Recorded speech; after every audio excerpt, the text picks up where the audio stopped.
Why Europe's MiCA raises the barrier to entry for stablecoin issuers. Tanzeel Akhtar, last updated February 8, 2024 at 11:05 GMT plus 23 min read. DAL 3. The Markets and Crypto Assets Regulation MiCA, due to take effect this year, is the European Union's comprehensive crypto law. The legislation promises legal certainty, compliance challenges, and global implications. MiCA's primary goal will be to establish a unified rulebook for regulating crypto asset markets. The implementation phase of MiCA is from entry, June 2023, when the rules first came into force, until the date of full application in December 2024. In January, the European Securities and Markets Authority ESMA, the top regulator of the European Union's financial markets, opened a feedback window on guidelines under MiCA regulation. Industry feedback on MiCA. The MiCA regulation requires fiat-backed stablecoins to be backed by a liquid reserve that has a 1:1 ratio. In response to this, many industry players are keen to stress that the rules have the potential to impact the crypto market within the EU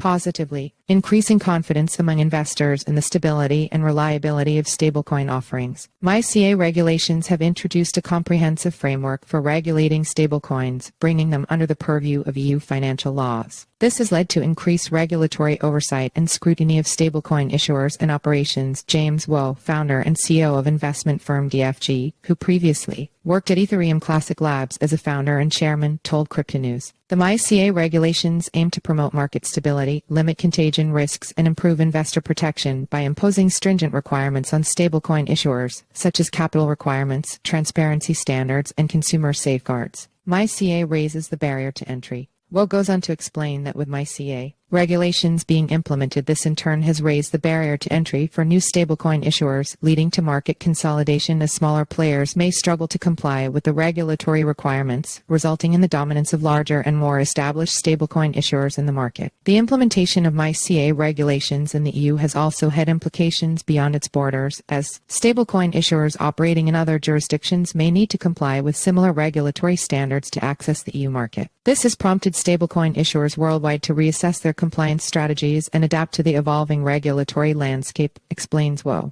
MiCA's compliance requirements hinder innovation. Being forced to comply with MiCA requirements could hurt small startups, especially due to the strict regulations which make seeking legal expertise costly. The MiCA regulations do also have their downsides, notably with the potentially negative impact they can have on innovation and competition. Its strict and complex compliance requirements effectively create higher barriers of entry for small and innovative players, likely severely limiting market density and stifling diversity in the stablecoin market, said Aiden Katz, CEO and co-founder of KEMA, a decentralized money transfer protocol. Risk of market fragmentation. Katz goes on to add that given its location-specific application of the EU, MiCA can further market fragmentation. This would inevitably lead to multiple incongruent and disjointed stablecoin regulations across different jurisdictions, causing massive damage to stablecoin adoption and undoubtedly complicating the global landscape, said Katz. MiCA regulations around stablecoins aim to avoid another fiasco reminiscent of the Terra USD's crash. This move looks to foster greater trust in stablecoins, thereby attracting users and encouraging wider adoption.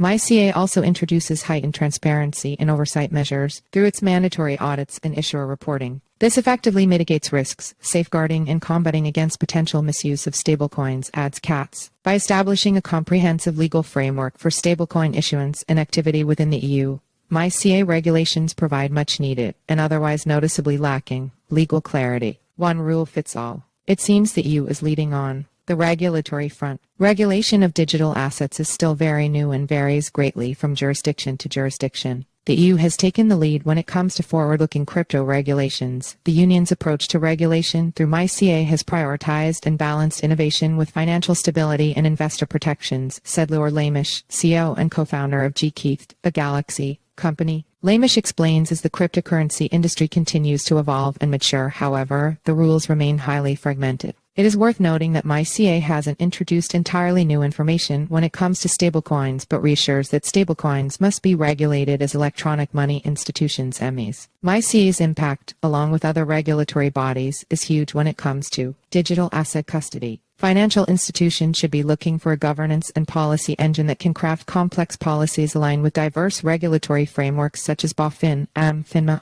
MiCA, and more, adds Lamish. One thing is for sure, the European Union is taking the lead when it comes to introducing regulation around digital assets. This will make Europe the first region in the world to introduce comprehensive guidelines which will be followed by all 27 European countries. Follow us on Google News.